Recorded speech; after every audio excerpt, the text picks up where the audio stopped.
اعوذ باللہ من الشیطان الرجیم بسم اللہ الرحمن الرحیم وبہ نستعین سلام علیکم ورحمۃ اللہ وبرکاتہ۔ درس تفسیر کا سلسلہ خداوند متعال کی توفیق سے جاری و ساری ہے، اور درس کے شروع میں آج چونکہ 3 رجب المرجب ہے، ہمارے امام علی النقی علیہ الصلوۃ والسلام کی شہادت کا دن ہے، اس حوالے سے امام زمانہ اجل اللہ تعالی فرجہ الشریف رہبر معظم انقلاب آیات اعظام اور آپ سب تمام موالیان ائمہ ہدیٰ علیہ السلام کی خدمت میں تسلیت اور تعزیت عرض ہے۔ درس کے حوالے سے ہم الحمدللہ سورہ الحمد کو یا سورہ حمد کو مختصراً اس حوالے سے تفسیر عرض کر کے اس سے فارغ ہو کے سورہ بقرہ کی پہلی اور دوسری آیت پہ گفتگو جاری ہے۔ اس دن ہم نے عرض کیا ذالک الکتاب لا ریب فیہ، یہ وہ باعظمت کتاب ہے جس کے بارے میں کوئی شک و شبہ نہیں ہے۔ آج 2 چیزیں اسی آیے دوم یعنی سورہ بقرہ کی دوسری آیت کے حوالے سے عرض کریں گے۔ انشاءاللہ ٹائم ہوا تو تیسری آیت کے حوالے سے بھی عرض ہوں گی، نہیں تو پھر انشاءاللہ اگلے جلسے میں۔ ہدی للمتقین، یا جسے اگر تجویدی قواعد کے مطابق پڑھیں تو ہدی للمتقین، یہ باعظمت کتاب جس کے بارے میں کوئی شک و شبہ نہیں ہے خدا کی طرف سے ہونے میں، اس کے دلائل بھی ہم نے عرض کیا، وہ ہدایت ہے متقین کے لیے۔ سب سے پہلے ہم نے دیکھنا ہے کہ ہدایت سے مراد کیا ہے۔ ہادی، ہدایت، مہدی، ان سب کا جو روٹ ہے یا اس کے جو مصدر ہے وہ ایک ہی ہے۔ ہدایت یعنی انسان کو اس راستے پہ لگا دینا جس پہ اسے جانا چاہیے تھا۔ ایک انسان ایک ایڈریس اپنے ہاتھ میں لیا ہوا پھر رہا ہے، ڈھونڈ رہا ہے، اس کو نہیں معلوم ہے کہ یہ ایڈریس کہاں ہے۔ اگر آپ اسے ہاتھ پکڑ کے سمجھا رہے ہیں یا اس ایڈریس تک پہنچاتے ہیں تو آپ نے اس کی ہدایت کی ہے، وہ راستہ آپ نے دکھایا جس پہ اسے جانا چاہیے تھا، وہ مقصد آپ نے بتایا تھا جہاں اسے پہنچنا چاہیے تھا، یہ ہدایت ہے۔ اب ہدایت کی 2 قسمیں ہیں، ایک ہدایت تکوینی ہے، ایک ہدایت تشریعی ہے۔ تکوین یعنی کون، عالم، دنیا میں جو ہدایت ہے چرند پرند کے اندر یا نظام شمسی کے اندر، سورج چاند کا آنا جانا، خاص وقت میں طلوع کرنا، خاص وقت میں غروب کرنا، یہ جو ہے وہ ہدایت تکوینی کہلاتی ہے۔ مثال کے طور پہ شہد کی مکھی چھتا بناتی ہے، ایک خاص انداز سے بناتی ہے، ظاہری طور پہ اس نے نہ کوئی سکول دیکھا نہ کوئی یونیورسٹی دیکھی، اسے کوئی سکھانے والا مدرب استاد نہیں ہے، خدا نے اس کے اندر رکھا ہے۔ یہ کیا ہے؟ ہدایت تکوینی ہے۔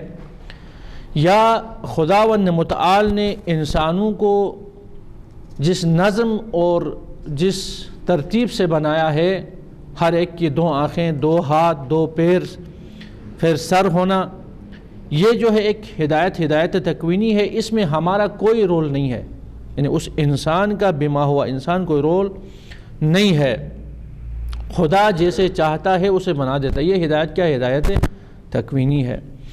ایک ہدایت تشریعی اور قانونی ہے۔ انسان کو خدا نے بنایا، اس کے بعد دین کے نام پہ کچھ قوانین بھیجے اس کی رہنمائی کے لیے کہ کس طرح وہ اس دنیا میں رہے۔ علیکم السلام۔ چونکہ وہ خالق ہے، وہ مالک ہے، وہ رب العالمین ہے، اور رب اس نے عرض کیا پرورش کرنے والا، پالنے والا۔ اس پالنے والے نے ہمیں اس دنیا کے بھی قوانین اور قواعد و ضوابط بتانا ہے کہ اس دنیا میں ہم کس طرح چلیں، انڈیویجول زندگی میں ہم کیا کریں، اپنے گھر والوں کے ساتھ میں کیا کروں، اولاد کے ساتھ میرا کیا رویہ ہونا چاہیے، گھر کے اندر کیا رویہ ہو، آفس میں کیا رویہ ہو، ہمسائے کے ساتھ کیا کرنا ہے، معاشرہ اور اجتماع کے ساتھ کیا کرنا ہے، استاد نے شاگرد کے ساتھ کیا کرنا ہے، شاگرد نے استاد کے ساتھ کیا کرنا ہے، باپ نے بیٹے کے ساتھ کیا کرنا ہے، بیٹے نے باپ کے ساتھ کیا کرنا ہے۔ یہ جو قواعد ہیں دنیا میں بہترین زندگی گزارنے کے لیے اسی رب العالمین نے بتانا ہے، چونکہ اس نے خلق کیا ہے، وہ جانتا ہے میرے اندر کس قسم کے اسکلز پائے جاتے ہیں، کون سی ضروریات موجود ہیں، کہ اگر میں تھوڑا اس سے ہٹ جاؤں تو انسان کی روح یا جسم جل جاتا ہے، وہ انسانیت سے نکل جاتا ہے بلا تشبیہ۔ جس طرح انسان ایک مشین بناتا ہے، کوئی سی مشین آپ لے لیں، واشنگ مشین لے لیں آپ، موبائل آج کل بہت استعمال ہوتا ہے، یہ ڈیوائس ہے، اینڈرائڈ موبائل بنانے کے بعد اس کے ساتھ ایک رہنما کتاب دی جاتی ہے، بک لیٹ جسے کہتے ہیں، اس میں لکھا ہوا ہے اگر آپ اس موبائل کے اندر مثال کے طور پانی کا قطرہ جاتا ہے تو فوراً اس کو بٹن آف کریں ورنہ یہ جل جائے گا، تو آپ نہیں کرتے ہیں، آپ مرضی کرتے ہیں، یہ کون ہوتا ہے مجھے سکھانے والا، آپ موبائل جل جائے گا، آپ کا نقصان ہوگا، ٹھیک ہے۔ اسی طرح بلا تشبیہ انسان کا جو بدن ہے، باڈی ہے، اور اس کے اندر جو روح ہے ایک مشین کی طرح ہے، اسے جینے کا، چلنے کا، سیکھنے کا، دوسرے افراد سے رابطہ برقرار کرنے کے اصول، قواعد و ضوابط اور بٹنز کے بارے میں وہی بتائے گا جس نے بنایا ہے، کریٹر بتائے گا، خالق بتائے گا۔ اس دنیا کی فلاح و رستگاری کیا ہے اس کو بھی بتائے گا، اور اس سرائے آخرت یعنی اس دنیا سے گزرنے کے بعد دوسری دنیا میں معاد کے اندر، جس کے بارے میں ہم عقائد میں بحث کرتے ہیں انشاءاللہ، دلائل پیش کریں گے، آیا معاد ہے نہیں ہے، اس کے بارے میں ملحدین کیا کہتے ہیں، مومنین کیا کہتے ہیں، اس کے عقلی دلائل کیا ہیں اور اس کے نقلی دلائل کیا ہیں، انشاءاللہ تعالی اس تک پہنچ جائیں گے ہم عقائد کے درس میں۔ توحید کے حوالے سے ہم نے گفتگو کی ہے، 1-2 درس ہوئے ہیں، آہستہ آہستہ معاد تک پہنچ جائیں گے۔ ابھی ہم یہ فرض لیتے ہیں کہ معاد ہم ادلہ سے ثابت کر چکے ہیں، قیامت ہے، اب اس دوسری دنیا میں ہم نے کیسے جینا ہے، اس کے لیے یہاں سے ہم نے کیا بھیجنا ہے، روحانی اور معنوی غذا کیا ہونی چاہیے، اس کے قواعد اور ضوابط بھی اسی کریٹر اور خدا نے بتانا ہے۔ اس کا نام دین ہے۔ ایسے قواعد و ضوابط جو انسان کی دنیا کی رستگاری، فلاح و بہبود اور آخرت کی فلاح و بہبود کا ضامن ہو، اس مجموعے کا نام دین ہے۔ اب اس دین کے اندر تشریع ہے، قانون گزاری ہے، تشریعی ہدایت خدا نے انبیاء، رسولوں، ائمہ ہدیٰ علیہم السلام اور ان کے بعد اصحاب برحق اور علماء کے ذریعے اپنے دین اسلام کے قوانین کو پہنچانے کا سسٹم رکھا ہوا ہے۔ یہ جو ہدایت ہے وہ ہدایت تشریعی کہلاتی ہے، اس میں جبر نہیں ہے۔ ہدایت تکوینی میں جبر ہے، ہمارے اختیار میں نہیں ہے۔ میں نے نہیں چاہا تھا میری شکل اس طرح ہو، خدا نے چاہا، میرے کوئی اختیار نہیں تھا، لیکن مجھے اختیار دیا ہے کہ میں اس اختیار کے ساتھ مومن ہو جاؤں یا خدا نخواستہ فاسق ہو جاؤں، متقی بنوں یا غیر متقی بنوں۔ یہ اختیار ہے، ارادے کے اوپر چھوڑا ہے، راستہ دکھایا ہے، قوانین بھیجا ہے، قرآن کی شکل میں، تورات کی شکل میں، انجیل کی شکل میں، زبور کی شکل میں، انبیاء بھی بھیجے ہیں، رسول بھی بھیجا، ائمہ علیہم السلام کو بھی بھیجا، علماء موجود ہیں، ان کے ذریعے سے تشریع اور قانون کو ہم تک پہنچایا ہے۔ خدا نے اپنا کام پورا کیا ہے۔ کل قیامت کے دن خدا کے سامنے ہمارے لیے کوئی عذر نہیں ہے، ہم نہیں کہہ سکتے بار الہ آپ نے نہیں بتایا تھا۔ خدا احتجاج کرے گا ہمارے خلاف، احتجاج یعنی حجت قائم کرے گا، دلیل قائم کرے گا کہ فلاں ٹائم فلاں وقت میں نے رسول نہیں بھیجے، فلاں کتاب نہیں دی تھی، فلاں امام کو نہیں بھیجا، فلاں عالم نے آپ لوگوں کو نہیں بتایا، فلاں کتاب میں آپ نے نہیں پڑھا تھا، جی پڑھا تھا، پھر عمل کیوں نہیں کیا؟ ہمارے پاس جواب نہیں ہوگا اگر خدا نخواستہ ہم نے عمل نہ کیا ہو، لیکن عمل کیا ہو الحمدللہ رستگار ہوں گے۔ ھدی للمتقین۔ اب یہ ہدایت تشریعی اس کتاب کے ذریعے کن کے لیے ہے؟ متقین کے لیے ہے۔ اس دن عرض کیا تھا، متقین کے حوالے سے میں عرض کروں گا، 2 قسم کے افراد مراد ہیں۔ ایک دفعہ اس اصطلاح متقین سے مراد وہ افراد ہیں جو دین پہ پورا کاربند ہیں، عرض کیا میں نے مستحبات پر عمل کرتے ہیں، واجبات پر عمل کرتے ہیں، مکروہات کو ترک کرتے ہیں، حتیٰ مباحات کو بھی بعض افراد ترک کرتے ہیں، اور حرام سے تو اجتناب کرتے ہی کرتے ہیں، نماز شب پڑھتے ہیں، خمس و زکوٰۃ دیتے ہیں، حج بجا لاتے ہیں، اصول دین فروع دین پہ کاربند ہیں۔ یہ اعلیٰ ترین مقام ہے متقین کا، ان کے لیے بھی قرآن میں ہدایت موجود ہے۔ اب یہاں پہ سوال ہو سکتا ہے کہ صرف متقین کے لیے ہدایت کیوں ہے؟ ایک جواب یہ ہے، ہم کہہ سکتے ہیں اس آیت میں ھدی للمتقین کہا، دوسری آیات میں ھدی للناس بھی آیا ہے، تمام لوگوں کے لیے۔ متقین ہونا شرط نہیں ہے، بلکہ مسلمان ہونا بھی شرط نہیں ہے، انسان ہونا شرط ہے، سب کے لیے قرآن ہدایت ہے۔ لیکن خود اس آیت کے اندر بھی میں نے عرض کیا متقین دو طرح کے ہیں۔ ایک تو میں نے عرض کیا 100% جو دین پہ عمل پیرا ہے، دوسرے افراد وہ ان کو بھی اصطلاح میں متقین کہا جاتا ہے۔ اسلامی اصطلاح میں تفسیر نمونہ کے اندر بھی آیت اللہ مکارم شیرازی حفظہ اللہ نے نقل فرمایا ہے، وہ افراد جن کے اندر حق پذیری کی منش اور صفت موجود ہو، ان کی روح حق کو سمجھ کے قبول کرنے والی ہو، قابلیت موجود ہو، لجوج نہ ہو، لجاجت ان کے اندر نہیں ہو، ان کو بھی متقی کہتے ہیں۔ یعنی حق کافر دو قسم کے ہیں، غیر متدین افراد دو طرح کے ہیں۔ بعض افراد ایسے ہیں جو حق کے تلاش میں ہیں، چونکہ حق واضح نہیں ہوا ہے اس لیے در بدر ہیں، سوال کرتے ہیں، پوچھتے ہیں، ادھر جاتے ہیں ادھر جاتے ہیں، جو ہی حق کو پاتے ہیں تسلیم خم ہو جاتے ہیں، متقین ہیں۔ لیکن بعض کفار ایسے ہیں جو لجوج ہیں، انہوں نے دین کے ساتھ مخالفت ہی کرنی ہے، سمجھ میں آئے یا نہیں آئے، ان کا ہدف یہ نہیں ہے کہ دین کو سمجھے، ہدف یہ ہے دین کو خراب کریں، ان کو کہتے ہیں لجوج۔ کافر حربی بے الفاظ دیکھا، جو دین کے خلاف آواز بلند کرتا ہے، دین کے خلاف اعلان جنگ کرتا ہے، جس کا مظہر اس وقت صہیونزم ہے۔ یہودیوں میں بھی صہیونسٹ جنہوں نے اسلام کے خلاف جنگ کا اعلان کیا ہوا ہے، ہر میدان میں، اقتصادی میدان میں بھی مسلمانوں کے مخالف ہیں، سیاسی میدان میں بھی، اور تمام جو شعبۂ زندگی ہیں، ایجوکیشن کے اندر بھی مسلمان مخالف پالیسیاں ان کے اندر موجود ہیں۔ قبائل کو آپس میں لڑانا، مسلمان کو مسلمان سے لڑانا، مومنین کو مومنین سے لڑانا، یہ ان کا پورا پلان زندگی کا یہ ہے۔ اس قسم کے افراد لجوج کہلاتے ہیں، وہ متقین کے صفات سے خارج ہیں، ان کے لیے قرآن کوئی ہدایت نہیں رکھتا ہے۔ مثال میں عرض کرتا ہوں، آپ کسی زمین پہ بیج بونا چاہتے ہیں، آپ کو گارنٹی دی جاتی ہے یہ بیج زمین پہ اگنے والے ہیں، لیکن شرط کیا ہے؟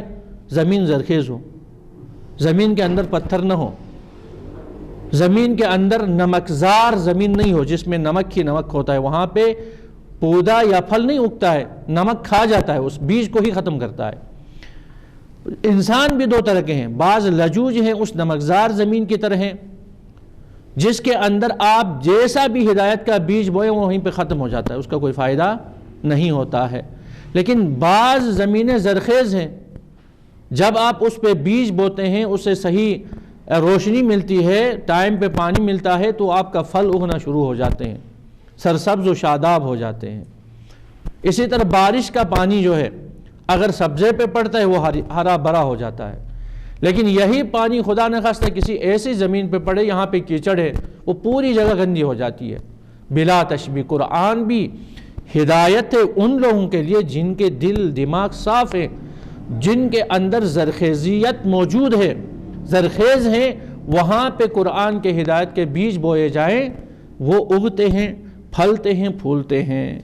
لہٰذا خداوند متعال نے اگر فرمایا ھدی للمتقین، تو دونوں مراد اس سے ہو سکتے ہیں۔ وہ افراد جو 100% دیندار ہیں وہ تو اپنی خاص ہدایت قرآن سے حاصل کر سکتے ہیں۔ قرآن کے 70 بطن ہیں، ہر بطن سے ایک خاص قسم کے افراد اور خاص قسم کے درجے پہ فائز مومنین اپنے طور پہ استفادہ کرتے ہیں۔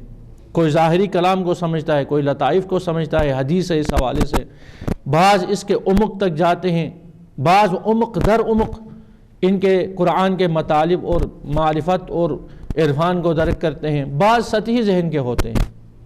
لیکن بعض افراد میں نے عرض کیا جو حق پذیر ہیں، اگرچہ ظاہراً دیندار نہیں ہیں، میں نے اس دن مثال بھی دی درس میں، مجھے یاد ہے شہید ایڈورڈو کا، کہ وہ اگرچہ غیر مسلم تھے لیکن جب قرآن اس نے ہاتھ میں تھاما، پڑھتا گیا، اس کے دل میں اترتا گیا، یہاں تک کہ وہ مسلمان ہوا، شیعہ ہوا اور شہید ہو گیا۔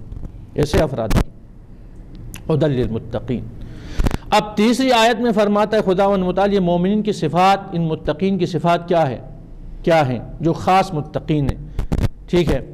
الذین یؤمنون بالغیب، وہ افراد ہیں جو غیب پہ ایمان رکھتے ہیں، غیب کے بارے میں جن کا عقیدہ ہے۔ وَيُقِيمُونَ الصَّلَاةَ، اور نماز قائم کرتے ہیں۔ یہ متقین جو خاص اصطلاح والے ہیں ان کی صفات بیان کرتا ہے۔ وَمِمَّا رَزَقْنَاهُمْ يُنْفِقُونَ، تین صفات ہیں ایک آیت کے اندر۔ ایک یہ کہ ایمان بالغیب رکھتے ہیں، یعنی نہ دیکھی ہوئی ذات خداوند متعال، معاد، توحید، اس پہ ان کا عقیدہ ہے کیونکہ ادلہ موجود ہیں۔ چشم بستہ عقیدہ نہیں ہے، دلائل کے پرتو، دلائل عقلی، دلائل نقلی اور عقلانی دلائل کی وجہ سے ان کا عقیدہ ہوا ایمان بالغیب رکھتے ہیں۔ وَيُقِيمُونَ الصَّلَاةَ، اب جب ایمان بالغیب ہے تو جو حکم صلاۃ ہے اس کا قیام کرتے ہیں، نماز پڑھتے ہیں نہیں کہا ہے، اقامہ نماز کرتے ہیں۔ انشاءاللہ اس پہ گفتگو ہوگی کہ نماز پڑھنا کیا ہے۔ یتلون الصلاۃ کہہ سکتا تھا، قرآن تلاوت کرتے ہیں نماز کی، نہیں کہا یقیمون الصلاۃ، نماز اقامہ کرتے ہیں، برپا کرتے ہیں۔ وَمِمَّا رَزَقْنَاهُمْ يُنْفِقُونَ، اور ان چیزوں میں سے جو ہم نے انہیں رزق دیا ہے راہ خدا میں خرچ کرتے ہیں، انفاق کرتے ہیں، بڑے دل والے۔ یہ متقین کی صفات تیسری آیت میں۔